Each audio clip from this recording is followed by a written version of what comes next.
Good morning. Today is January 20th, 2025. I'm Frank Farmer, and we're here today as part of the Veterans History Project. This is a project authorized by Congress and administered by the Library of Congress.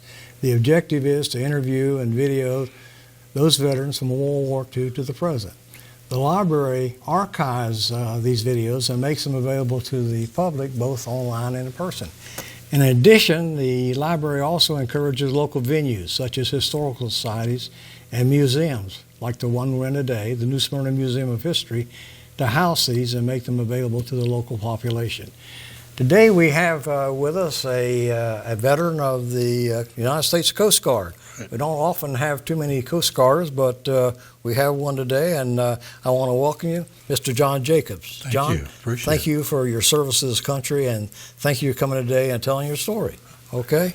Thank you. All right. Now, I know we're a little late, but that's okay. You went to the wrong museum to start off with, but we're here now today. Tell us where you were born, where you grew up. Well, I was born in 1941, October the 5th, 1941, and as you know, 2 months and 2 days later, the Japanese bombed Pearl Harbor.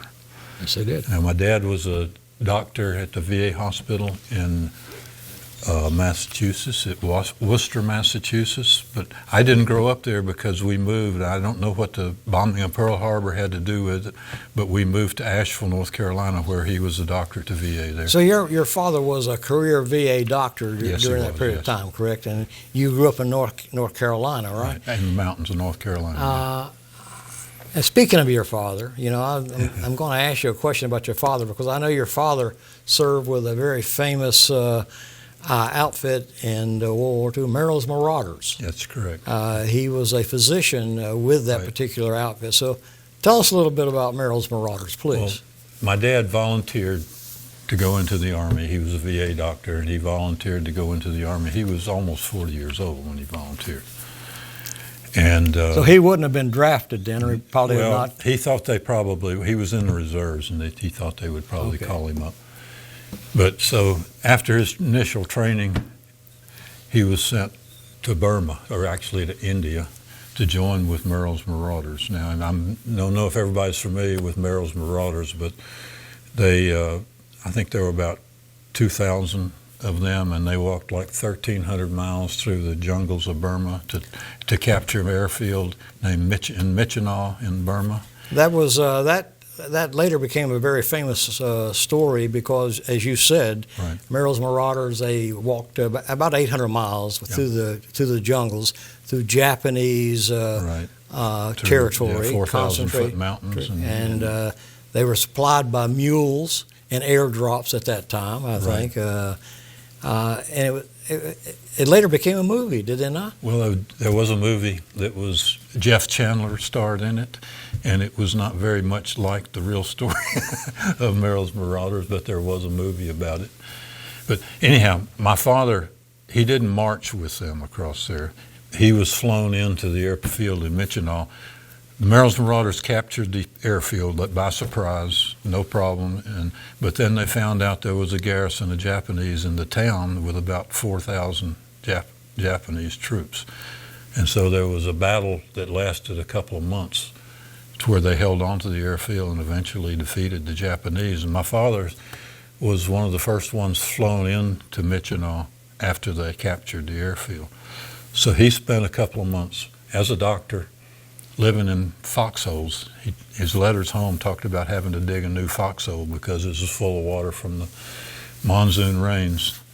And eventually he was flown out with sick. He went to the hospital in India. He had jungle diseases and so forth. But it was a really rough time. Merrill's Marauders, you said there were about 2,000 of them that started out. They covered over 800 miles through the jungle and many firefights with the Japanese. At the end, I remember as a physician, I remembered it that out of those 2,000, all but two, so 1,998 were either been wounded or hospitalized with illness. Only two of those 2,000 had not been wounded or hospitalized with a disease. So it was, and they became very famous during that period of time. And today, and I'm sure you probably know this, the 75th Ranger Regiment today traces its heritage to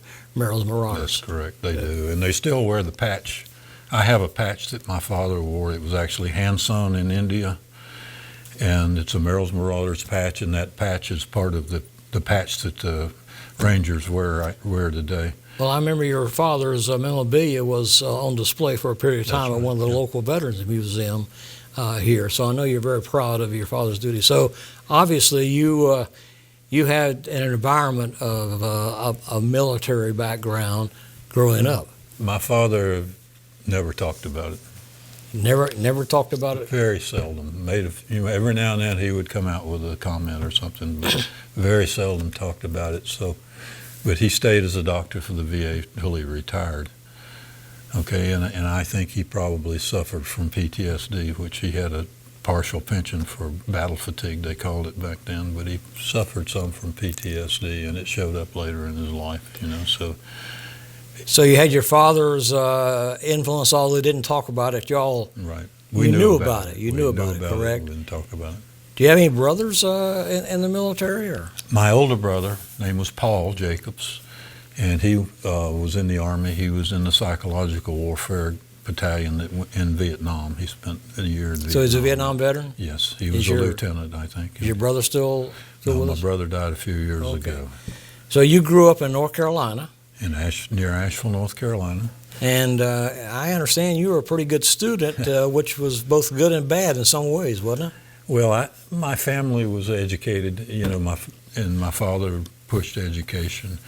And so when I was 5 years old, I could read and write. And so they started me in school at 5 years old, okay? So you were a year I was a year younger than the other students. But then I got into the fourth grade, and this is a country school, okay? They had too many kids in the fourth grade and not enough in the fifth grade, so they put me in the fifth grade. So now I'm 2 years younger than everybody in my class. And there was no problem academically, okay, but socially, it became a problem. And I think I kind of got, I was a little immature when I started college at the age of 16. So you graduated, were you 15 years old when you graduated high school? I was 16. Yes, 16. And you were... I started college at 16. My birthday's in October, okay. Where did you go to college? I started at North Carolina State, and then I went to Mars Hill. Well, how long were you at North Carolina State? One semester. So you said you were still a little immature? I was a little immature. Yeah, I didn't know about going to class. Well... Yeah, that's kind of important in college. So I went from there to Mars Hill, and I stayed there a semester. And then was Mars Hill a junior college? I think it was, at that time. And how long did you stay at Mars Hill? One semester. You stayed there once.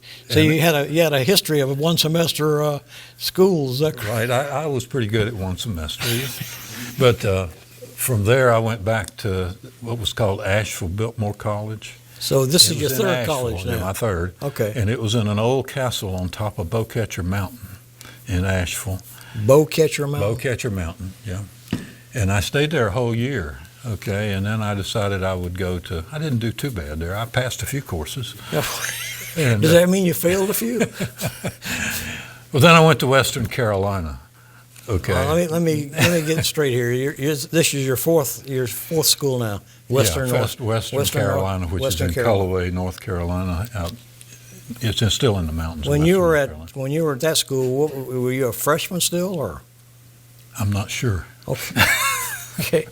You weren't sure if you were a freshman or a sophomore? I may have been a sophomore, but I dropped out of there after one. They had terms there. Was that a one-term school too? One-term school. Okay, so. And I decided I wasn't getting anywhere, and so I decided, well, they had a draft. Okay, if you're not in college, you're going to get drafted. What year was this? 1A. What year was this? This would have been 1960. 1960, a little before the Vietnam War, but it was starting. Yes, it was starting a little bit. Right. Had advisors over there, and the draft was still operational. And you were probably a prime candidate for the draft, were you not? I was 19 years old, and I think that was part of it. But otherwise, I just needed to do something, and I I was tired of going to school. I just wanted to go do something other than go to school. After 4 schools and a year. So I signed up and joined the Coast Guard. Well, what was your attraction to the Coast Guard? What made you think about the Coast Guard? Well, I thought about the other services, and I thought about if I go in kind of wanted to go to boats in the sea and so forth, having grown up in the mountains. And I thought, well, we'll just be training most of the time if I'm in the Navy. And the Coast Guard's operational. They'll be actually doing something, We'll actually be making a difference and doing something other than just training and waiting to go to war. And so I joined the Coast Guard. Did you have any friends in the Coast Guard? No. No. Didn't know anybody in the Coast Guard? Didn't know anybody in the Coast Guard. No members of your family in the Coast Guard, but you joined the Coast Guard, and this would have been in 60... Well, I actually hitchhiked to Charleston from Asheville in January 1961, and was sworn into the Coast Guard. You hitchhiked? I hitchhiked, yeah. And joined the Coast Guard? Joined the Coast Guard. Well, I actually had signed up before, but I hitchhiked down, and then they sent me off. So you were on active duty in 1961. I think it was like the 2nd of January. And 3rd of January, when you joined the Coast Guard, did you have a desire to do any special thing in the Coast Guard? Or? Not to start with. I had no idea what was going on to start with, But, so anyhow, I went to Charleston. They put me on an airplane. They were very nice to me. And they sent me up to Cape May, New Jersey, and everybody was nice. They gathered us up in the airports, a whole bus full of us. And they carried us over to Cape May, New Jersey, and we got off the bus, and all of a sudden, all hell broke loose. And we were in boot camp. Did they quit being nice to you then? They quit being nice, yeah. And how long was your basic training? Basic training was 13 weeks in the Coast Guard, which is about twice as long as the Army, and the drill instructors were actually trained by the Marines. So it was a pretty rough basic training, yes. The Coast Guard drill instructors were trained by the Marine drill instructors? Yeah, and they were so tough that some of them got in trouble for it while I was there, but it was... So it was not. It was, everybody. I think a lot of people have the idea that the Coast Guard is not really that tough. But when you tell me that the DIs are trained by the Marine DIs, that puts another picture on it. Everybody going to basic training is tough. Whether you're Marines or Army or whatever, you get through it. And you still had no idea what you wanted to do in the Coast Guard? I decided I wanted to try to be an engineman and go to engineman school. But there's a couple of things happened that were unusual while I was at Cape May, New Jersey. And during your basic training? During my basic training. And one was, Cape May was a bunch of wooden buildings, okay? Everything was old buildings made out of wood at Cape May, New Jersey. And it wasn't unusual for our drill instructor to come in at midnight and roust us out and go into formation, that sort of thing. But one night we got rousted out and we went out and stood in formation with our blankets. And the machine shop, which was just down the street a little ways from our barracks, was on fire. And it burned to the ground. And we stood there and watched it, and there were 4 Coast Guardsmen died in that fire. They weren't recruits with us. They were permanently assigned to the base, base support. But it was a real tragedy. 4 guys got burned to death in that fire. They couldn't get them out. Apparently they were sleeping upstairs in the building, and I don't know anything about what's caused it, what had happened. And another thing that happened while I was there, we had one week where we learned to row what they call 26 monomoy surf boats. And we learned to row those. We spent a whole week rowing them.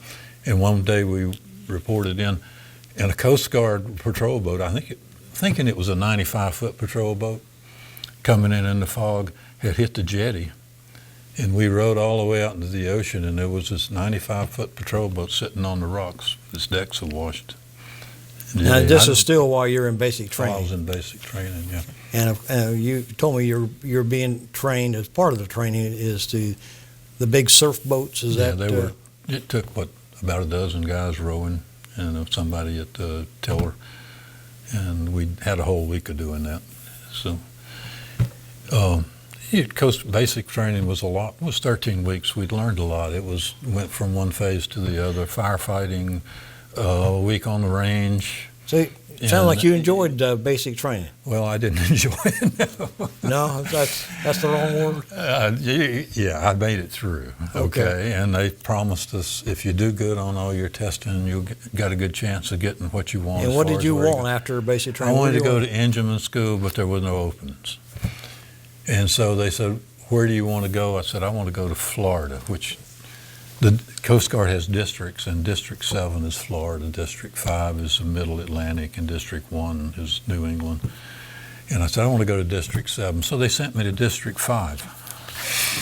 You hadn't learned yet that you need to tell them exactly opposite of what you right. want to do. And So eventually I reported into Norfolk, which was the headquarters there, and there was a couple of guys there, and they were trying to reassign, and they said, "You can go on a ship, or you can go to a place called Group Chincoteague." Now, I didn't know what Group Chincoteague was, but I said, "I want to go on a ship." They sent me to Group Chincoteague. you still had not learned that you should have told them that you wanted to go. Well, I was a little meek, you know. So they gave me a dime, and they gave me a phone number, and they gave me a bus ticket. And they said, "You go get on this bus down at the railway station, or the West Station, and you tell the bus driver to let you off at T's Corner." So I got on the bus, and we went on the ferry that time across the Chesapeake Bay. It was before the Bay Bridge was built. And about 80 miles up the Virginia side of the Chesapeake. And the bus driver let me off at T's Corner, and it was midnight, 20 degrees. Anybody there waiting to see you? Or and there was a filling station that was closed and a phone booth. And I got in the phone booth and dialed the number, and a sleepy voice said, "Oh, okay, I'll come. I'll be there after a while." And I'll never forget. Threw my sea bag in the back of the truck, and we headed out, and we came across the hill, and it looked like a couple of miles of marsh. And marsh grass, okay. And on the other side is the island of Chincoteague. You ever been to Chincoteague? It's where they have pony penning, and they round up the ponies every year. Is that where the wild ponies are? Yeah, they're actually on Assateague Island, which is outboard of Chincoteague Island. Chincoteague is inland from Assateague. So is this would you describe this as a Coast Guard, a auxiliary Coast Guard station type situation that you're being sent to? This was a group office. Okay, the group Chincoteague concluded all the lifeboat stations and light attendant boats and so forth from Ocean City, Maryland, down to Kiptopeak, which is the tip of the peninsula. And this is the headquarters that you were at? This is the headquarters for that group. Okay. And it also had some things over in Crisfield, Maryland on the Chesapeake. Now, this is you going there right after your basic training. Right. I'm a seaman apprentice. Which is... E2. E2, okay, that's right. So I assume that you'd had no training, or what? Do you know what you had? Basic training is all, you know, but you had no specialty training at that time. But I got into the group office, and they said, "Well, you can go to a lifeboat station, or you can stay here in the group office." I said, "I'd like to go to a lifeboat station," and they said, "Well, no, you're going to stay here at the group office." You learn these things. You still have not learned yet to tell them exactly opposite of what you wanted to do. Right. So you were there. What was your? Well, again, you had no specialty training. So what was your job going to be? I figured out the reason I ended up there is because I had took typing in high school, and they knew that, and so I ended up in a place where they needed somebody that could type. But my job was, we had a communications center. There was a switchboard with we had our own landlines to the lifeboat stations, and you plugged in the wires, you know, to connect to the lifeboat stations. We had a teletype machine that you had to type, and it went to the headquarters in Norfolk. And we had a radio. We could actually talk to the boats with the radio we had. And there was 4 of us. We stood watches, and one of us on watch all the time at this communications center. And everything that went on in that group went through us. So all the outlier station, everything that went on, the boats going out, everything, there were messages sent back and forth, and they would come to us, and we would relay them to the commander of the whole thing was a lieutenant. He was the only officer in the group. Everybody else was enlisted men. This is at the headquarters? At our Chincoteague group office. Okay. Okay. And so we would stand watches with 24 hours a day. We'd get to work in the yard. Now, I assume that the communications you had with the outlying Coast Guard stations were related to ships that were in trouble or things of that nature? A lot of it, there was a lot of fishermen, small boats, and that sort of thing. We had a lot of things that went on. I mean, we hardly went a day that we didn't have something going on where we were rescuing people, but some of it was wife called in, her husband was gone fishing and he hadn't come back, and the first thing we'd do is check the bars to see if we could find him. And otherwise we'd send out search parties, to go looking for him. We had a number of things that, like I can remember one time it was a rough day and a fishing boat turned over in one of the inlets. I think it was Metomkin and Machipongo and Paramore and all these inlets down the coast where we had lifeboat stations. There were rescues and things of that nature that Group Chincoteague was responsible for, correct? We sent out a boat to rescue him, and our boat turned over in the inlet, and we had everybody in the water, but I think we got everybody out. Another boat went out and got them. Now, did you ever go on any of these rescues, or were you always up at the headquarters? I was always up at the headquarters. Now, the closest I came was one day. It was my turn to work out in the yard, okay, and I probably had made E3 by this time. Okay, so you were advancing up the ranks. Advancing up the ranks. And I was out working in the yard, and I looked up and I saw a Navy jet come gliding in over the marsh. Okay, we got a mile of marsh out there. And it just, bam, and hit the ground and exploded. And the lieutenant came out a few minutes later and grabbed me and another guy, and he said, the jet has crashed. It's got a warhead on it, a missile with a warhead. And he said, I'm going to put you out. You got to guard the wreckage. And I'll bring you breakfast in the morning. So how many people were in this group with you? Me and another guy, two of us. Two of you? Yeah. So you had to get out to this crash by boat? He put us in a boat. He took us out to our small boat. Okay. He let us out. And we wandered around in the marsh. It was dry. It was just grass, and we wandered around looking at the wreckage. And eventually some firemen, I think they came from Wallops Island. Now, the pilot was not in the plane. No, the pilot had bailed out, the airplane had flown itself into the ground. Okay. And we were out there a few hours, and these other firemen showed up, and so I figured there was no point in us staying. We hitched a ride with the fishermen and went back and went home. So you got back to your headquarters by catching a ride with a fisherman. And went back. We had another incident with a plane crash where the Marines came out from North Carolina and dropped several Marines to guard the wreckage of a plane crash. I don't know much about it. Was the plane crash in the marsh also? It was in the marsh. Okay. And we dispatched a boat from the lifeboat station to go pick them up because they would have been in waist-deep water when the tide came in. And so we had things like that, going on. Now, when you were at Group Chincoteague, that's a strange name in Chincoteague. Everything. Chincoteague, Machipongo, Paramore, is all Indian names up and down the coast. When you were there, how long were you there? Almost a year. Year? Okay. So. Yeah, almost a year doing the telegraphs and the communications, answering and typing, you said. And, we typed the messages into the telegraph machine to Norfolk and so forth. Well, how was your living quarters there? Was it? We didn't have any. Okay, we were on our own. We were on subsistence quarters. We had to go find a place to live and buy our own meals. And actually, a couple of us got a little house together, and There was no base at No, all? nothing at all. Housing for the people? Was No that housing at all. No, we lived on in the community. is that usual for the Coast Guard, for some For Coast Guard stations? Some places it is, yeah, but I don't think it's usual like lifeboat stations and all. They have housing, but there at the group office, Yeah. they gave us, I think I had about $50 a month to live on. So you found a place and you went out for your own meals or did your own We did meals? our own meals, yeah. And during the day, you come in to the headquarters there, work.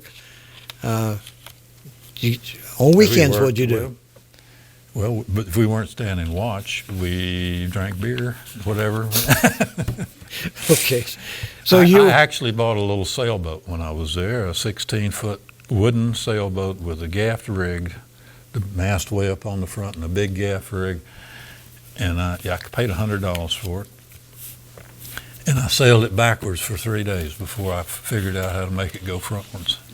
you sailed it backwards for 3 days. Yeah. Now you told me that you were there for about a year. Yeah. And then was it time to rotate out, or were you asked to, or did you ask to go to another school, or were you I assigned? was on the late watch one night by myself in the office, and teletype message came in on the teletype, and it said there's one opening in aviation machinist mate school.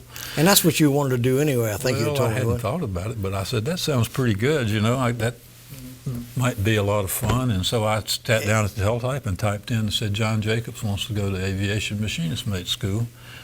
And I told the commanding officer about it the next morning, and he was a nice guy. He said, that's great if you can get in. And so I reported into Elizabeth City, North Carolina, to aviation. You got accepted? I got accepted As an aviation machinist? to be an aviation machinist mate. Now, an aviation machinist mate is basically an airplane a mechanic. We worked on airplanes. It's also kind of like the bosun's mate in the Navy, where you're the guy in charge of the airplane. You know, you're the jack of all trades, but you're basically a mechanic. Was this a Coast Guard school It was a Coast or a Guard combined Coast Guard, Navy? No, it was Coast Guard. It was at Elizabeth City. There's a big base there, a repair base for aircraft. So they finally gave you what you wanted? They finally gave me, but only because I asked for it. Because you sent back the sent message, back the you received the message, right? And one thing that happened then, a lot of things happened. Not long after I got out of Chincoteague into Elizabeth City, they had a big northeaster. It was probably one of the worst northeaster storms that ever occurred. It actually was named the Ash Wednesday storm. And it flooded Chincoteague up to people's second stories. And they sent in helicopters and evacuated people out of Chincoteague from this storm flooding the whole island. We actually had, what do they call them, DUK ducks going up and down the streets in Chincoteague rescuing people. Did it flood your headquarters? Yeah. I didn't ever see it, but I'm sure. Had you gotten out by that time, or I was in school in Elizabeth City. Yeah. Now, was there a particular type of aircraft that you were being taught? Okay. The schooling was on the Air Force called it an SA-16. The Navy at that time called it a UF-2G. Later it was changed to an HU-16E. They changed designations, but it was a Grumman Albatross seaplane. Tell us about that plane. How many a engines? two-engine, 1,800 horsepower engines, radial engines. It's a flying boat, but it's got landing gear. You can land on the runway or you can land on the water. And it was kind of the workhorse of the Coast Guard as far as search and rescue. So that's essentially a search and rescue. They could land, pick up people. They could. They didn't very often because we did have helicopters too, that sort of thing. So we learned that. It was a 6-month school. How'd you do in school? How was your standing? Well, they told us, if you do really well, you'll get your choice of duty stations. You still hadn't learned. Again. Okay. So here you hadn't learned yet, huh? So where did you tell them you wanted to go? Well, I was first in the class. Okay, Lyd was one of the guys we kind of tied, and I told them, well, I want to go to the 7th District, which is Florida. They sent me to the 1st District, which is Salem, Massachusetts. So I went to Salem Air Station in Massachusetts. We used Salem Harbor as our runway. We had there was a base there. It was a decent base, but it was I didn't like Salem at all. We had helicopters. So I assume that the mission of this base was primarily search and rescue, search and right? rescue, yes. And here you are, Search you're and working on rescue. the planes that, I'm working did on you the plane. also go out with the planes? Not much. I can tell you one incident. We had a hurricane coming, and they flew all three of our UFs, we called them at that time, out. And we had a place to land them up inland so we'd be ready to fly, if during the hurricane. And they put me on one plane, which I didn't get to fly much there because I was new. And we flew out, we taxied out on the harbor. And by the time we got off of the water, we were socked in. You could see nothing. Okay, and there were three planes. And we flew north out of there to where our landing site was, and everything was socked in. And I'm listening on the earphones, and the pilot says, "Well, I think I'll go down and see if I can see the windsock and see which way the wind's blowing down below." And he comes down through the clouds, and the other two planes are waiting to see what he does. And we come down, and he says, "There it is." He had seen the runway. And I'm sitting and looking out the window, and he goes like that, and I think my wingtip is going to hit the ground. And he goes back this way, and I think the wingtip's going to hit the ground on the other side, and he levels it out and lands it on half the runway, and the brakes are throwing fire, and we stop 10 feet from the end of the runway. And I heard the captain and the co-pilot joking about how scared they were, so I figured I should have been scared too. But the rest of the planes didn't land. They went on someplace else. Really? Yeah. So you did occasionally go out and on the Occasionally, planes yeah. you worked on. And how did you enjoy that duty? I didn't like Salem. We had a warrant officer over the hangar that was just a mean guy. Okay, he was the kind of guy that he would, at quitting time, you'd get in formation and he would think of something else you had to do before you could get off work. And we had only 3 duty sections, and so when you have 3 duty sections, you're either too tired to do anything because you just got off duty, or you got to rest because you're going on duty the next day. And a typical duty day was you'd work in the hangar all day long. You'd put out a night flight. You'd put the night flight to bed, and then you'd stand to watch between then and reveille in the morning. And so I just didn't get along there. The engineering officer, I'm not sure if it was my attitude or his, but didn't like me. And he, every dirty detail that came up, he assigned me to do it. And so I was there, and I heard a rumor that the base had gotten orders to send 1 second-class aviation machinist mate to Bermuda. And I was a 3rd class. So honestly, I went to the engineering officer, and I told him, I said, "You can't afford to send a 2nd-class aviation machinist mate to Bermuda, and you don't like me very much, and I'm only a 3rd class, so see if you can get those orders changed to send me." And he did. And so I'd only been in Salem 4 or 5 months, and all of a sudden here I'm on my way to Bermuda. You finally got to go to a I place you finally wanted to go. got It's warm. something. Well, I had to ask upright, forcefully to get it, but I finally got what I wanted. Now, what year is this that you were stationed in Bermuda? I was there 63 and 64. Okay, so Vietnam is 1963 and going on. 64. Vietnam's going on. There's a lot of mid-air refueling going on. There's Air Force Base in Bermuda. It's Kendley Air Force Base, and they So were were you at a flying. joint? Were you at a joint base with the Air Force? The first year we were there, we were at a joint base with the Navy, and the Navy has a base on the Great Sound, and they were flying big flying boats, VP squadrons. They were out there looking for submarines out of Bermuda with the VP squadrons, and we were based on the end of that peninsula, and we had used the Great Sound as our runway. You were So still we working on the water-based. search We were and, water-based, search yeah. and rescue. We were all search and aircraft. rescue. Yeah, that's all we did was Okay. search and rescue. And I got to do a lot of flying there. I was qualified as a search and rescue air crewman and eventually as a plane captain. And so... Was this all a result of on-job training? Yeah, I so- mean, it's working hard and doing what I'm supposed to do, and got rewarded for it. Seems like things happened around me. That one day I'm out on the tarmac on the Navy base, and up above I see a KB-50. That's a B-50 turned into a mid-air refueler. Catch on fire, fly on over, fall in the ocean. And the crew bailed out, but the pilot actually died and went in with it and died. So you saw that I occur? saw it occur, yeah. We didn't actually go out on that because there were already boats out there. And anyhow, it was a disaster, okay? We lost a KB-50, but there was a lot of mid-air refueling going on. Yeah. We did a lot of search and rescue out of there.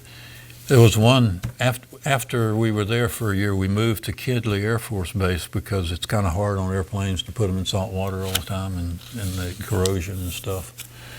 And after we got there's another incident that we went and searched on. There were two, they're called KC-135s, they're actually Boeing 707s, and Yeah. they were refuelers. And I think they flew out of Homestead in Florida, and they completed a refueling mission and were never heard from again. And this one's in the Bermuda Triangle books, yeah. And so we went out searching on that, and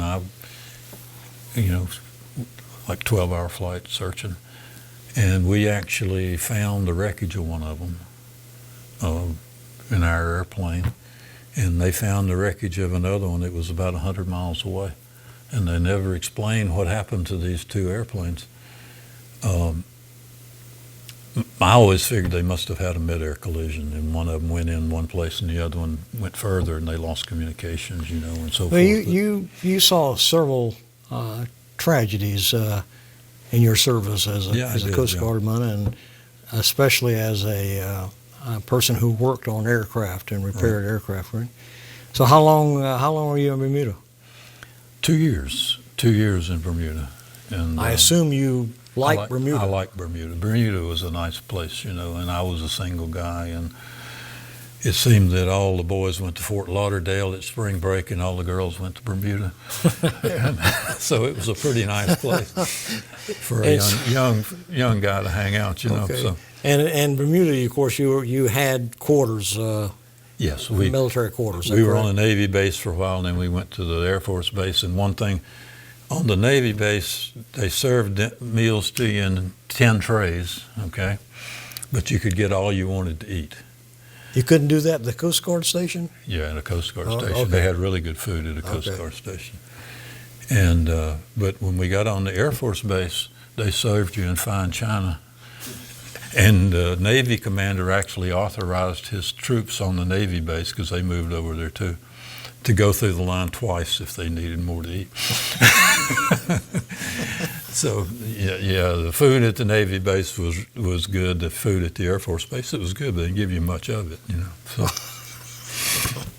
So you served. Did you get out of the Coast Guard after Bermuda, or did you get assigned to another station?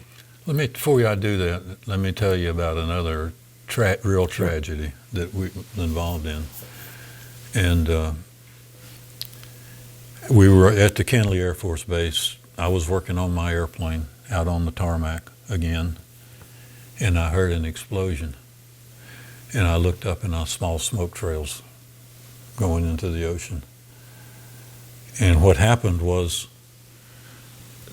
the NASA was there. They were in, I think, was in Carpenter when the astronauts was there, and they were training Air Force paramedics, is what they call them, to recover the Gemini capsules, okay, the space capsule. And there was I'm trying to remember the name, there was a C-97 they were jumping off of, and another plane. Trying to think of the number, I can't think of it, but anyhow, the one plane had a ramp in the back, and the paramedics were jumping off of the ramp to recover, parachuting off, and the other plane was following them, taking video of them, and they had a mid-air collision, and there were 17 airmen killed in that collision, and they went into the water just off the beach there in Bermuda. And a lot of them were out of the barracks where we lived. I didn't know any of them because we were separate, but they were just paramedics there, and lost 17 of them. I was working on my airplane. I got in it. When I saw it, I cranked up the engines, and the pilots came out. And just a few minutes later, we were flying over the wreckage, trying to find survivors. The only survivors were a few that had already jumped off the back before, and I heard that one of them actually got his hair singed from the explosion.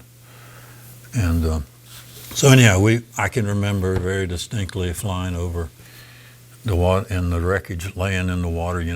Some of it smoking, floating, and smoking. And it's just strange that just a few years ago, I was looking at YouTube, and I found a video on YouTube that showed those planes falling out of the sky. And it was, I think it looked like 8mm film somebody had taken. And it showed the wreckage on the water, and it showed my airplane fly through the wreckage, over the wreckage on the water. No kidding. And I can show you that video if you want to sometime. So you saw a lot of accidents and mishaps, right. I guess, as the military calls it, in some cases, and as a Coast Guardsman, I don't think a lot of people realize that the Coast Guard men sometimes are in great danger. It was the Coast Guardsmen who drove the Higgins landing boats in World War II during the invasions of the islands. In fact, I had a good friend here in New Smyrna named Joe Strong, and he had driven the landing craft in the Pacific. He was in the Coast Guard. Another old Coast Guard member. We used to sail together a lot. Really? So when did you get out of the Coast Guard? Oh, I was in Bermuda. We got time to tell you about another incident? Sure. Okay. There was a hurricane coming. Okay, coming up between Bermuda and the coast of the East Coast. And there was a tugboat missing, an ocean-going tugboat that was missing. And we were going to fly on it. And the plan was that we flew to New York City from Bermuda. And we were going to leave there and fly behind the hurricane, go looking for it the next day. We flew to New York. And we got there, and back then, we didn't exactly know where hurricanes were. We didn't have satellites. It was just ship reports, and you had to use the ship reports. Of course, the ships didn't go to the middle of the hurricane. They were staying away from it. So we got to New York, and things weren't as we expected them to be, so we took off that evening, flew to Elizabeth City, North Carolina, and the next day we flew out behind the hurricane to do searching, and we searched, for 10 hours or so, and found nothing. I actually spotted a little rowboat that was floating under the water, but it wasn't anything to do with what we were searching for. And we started back in to Elizabeth City. Bermuda was completely socked in. We couldn't go there. And we ran into a front off of the hurricane, one of the feeder bands off of the hurricane. And we went as high as we could go, and we couldn't get above it because we'd have oxygen. We can't fly above 10,000 feet. So we went down and flew under this feeder band. You look down and you could see nothing but foam on the water. You look up and there's nothing but dark clouds and lightning. And we flew in, as we crossed over the Outer Banks of North Carolina, there were waves washing in people's houses and we made it into Elizabeth City. And one of our airplanes lost an engine, but they made it in too. So that was kind of a, kind of scary thing. Yeah, I would think it'd be very scary. Now, you got out of the you got out of the Coast Guard on an early out, I think. Is that to go to college, right? Well, they had a program that said if you want to get out of the service and you want to go to college, we can let you out up to a couple months early. Okay, so I decided I wanted to get out. I wanted to go back to college. I'd grown up, I grew up in the Coast Guard. And so I did my paperwork. I got accepted in the college, and I turned in the paperwork to the office in Bermuda to this lieutenant. And I waited a week, and I went back and asked him about my paperwork. And he said, it's true, okay? You hate to tell these stories, but they're true. And he said, well, I'm responsible for the bond drive, and you haven't taken out a bond.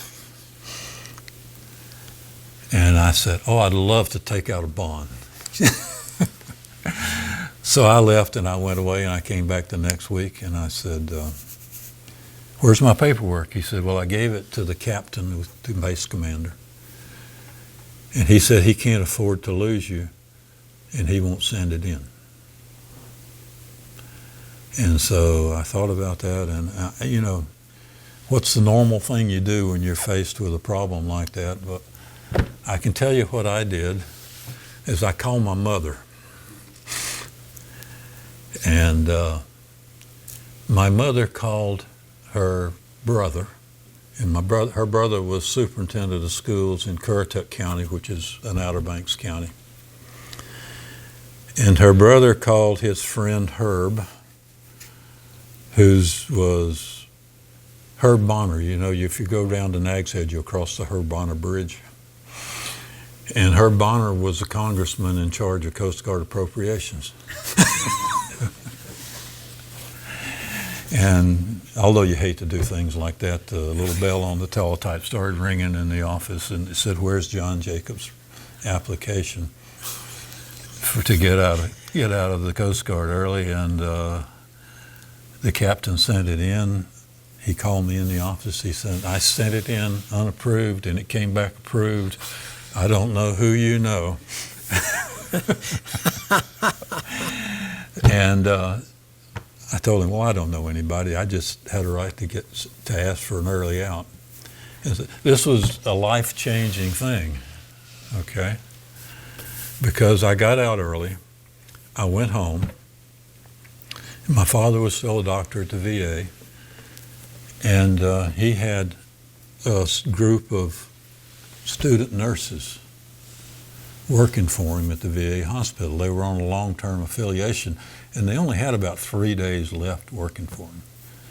And I got home, and he gave me a telephone number. He says, I got a bunch of student nurses. Why don't you call that number? Maybe you'll get a date. And I called the number, and I found this little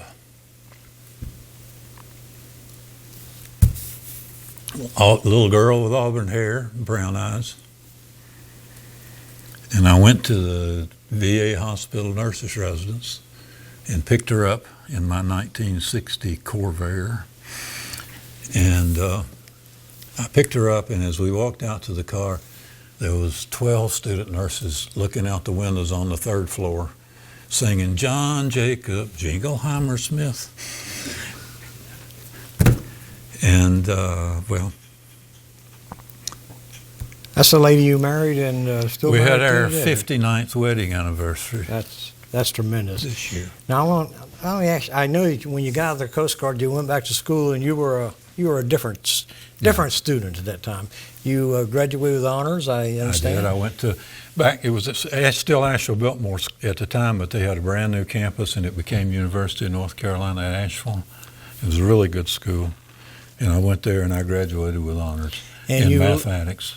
And mathematics, and you later got a master's degree in computer science and systems. Well, and you later went to work at Eglin Air Force Base, and as I understand it, helped develop some of the armaments and systems that were used in the United States military. I wanted to be a school teacher. And I found out very quickly after a couple of years of teaching school that you can't make a living teaching school, and I had to do something else. So I got hired at Eglin Air Force Base. They were looking for mathematicians. I went down there, and the first thing they did was teach me. I'd never seen a computer before, but they taught me how to program a computer, and I found out I was really good at it, and I liked it to do it. And so I was working at the computer science lab, which was part of the armament development. The organization that developed and tested weapons that were being used in Vietnam. You work on that system. And I was a computer programmer, and I wrote a lot of computer software in testing the weapons. You know, at Eglin, they had ranges, the biggest ranges in the country at that time, and they had things like, they had an asphalt range they dropped cluster bombs on, and they used asphalt so they could find them if they didn't go off. Really? Okay. I wrote software for range safety solutions, like where the piece is going to land if we blow this rocket up when it takes off the beach. They would shoot rockets up. So you work on all those systems? Yeah, and where's it going to land if you drop a live bomb out of a bomber at 40,000 feet? And I wrote software that would solve those problems and let them know when it was safe. And some of that work later helped to develop the internet, did it not? Yeah, Eglin sent me off to the University of North Carolina for a year to get my master's degree in computer science. And in 1 year, I got my master's degree. I went back to Eglin,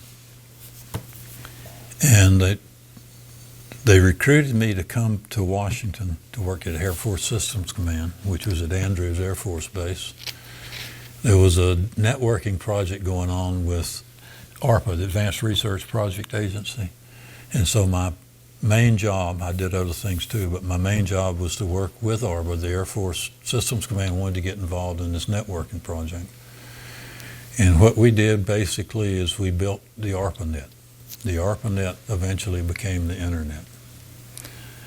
And so at the time, it was a research network. A lot of research institutes that the Air Force used or the DOD used to do research at universities and that sort of thing, advanced research.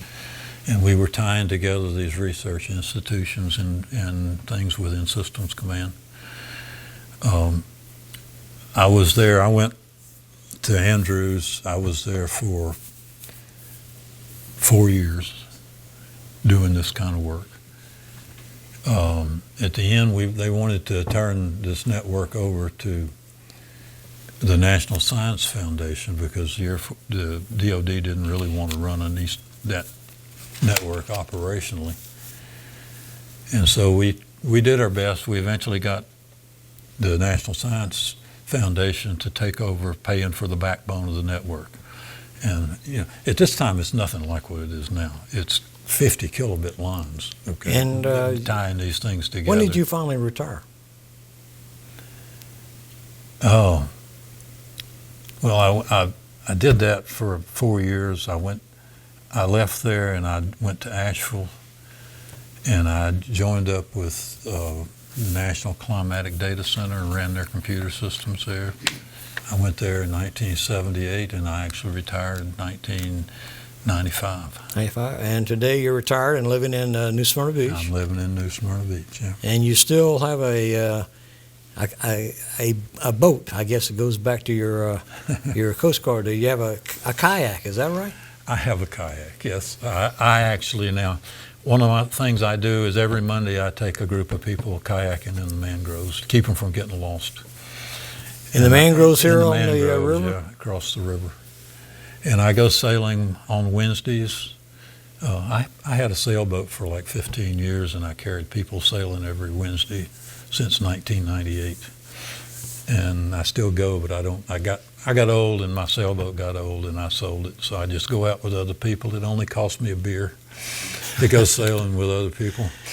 And well, Mr. Dicka, I see our time's coming to a close now, and I want to thank you for telling me a fascinating story about your background from a person that went from not a real good student to a person that became a very good student and became obviously very proficient in mathematics and computers. And again, I want to thank you for your service to this country and Thank you. for taking the time to come here today to tell your story. I want to thank you for what you do for veterans, Thank you. too. Thanks very much. Thank you. Thank you.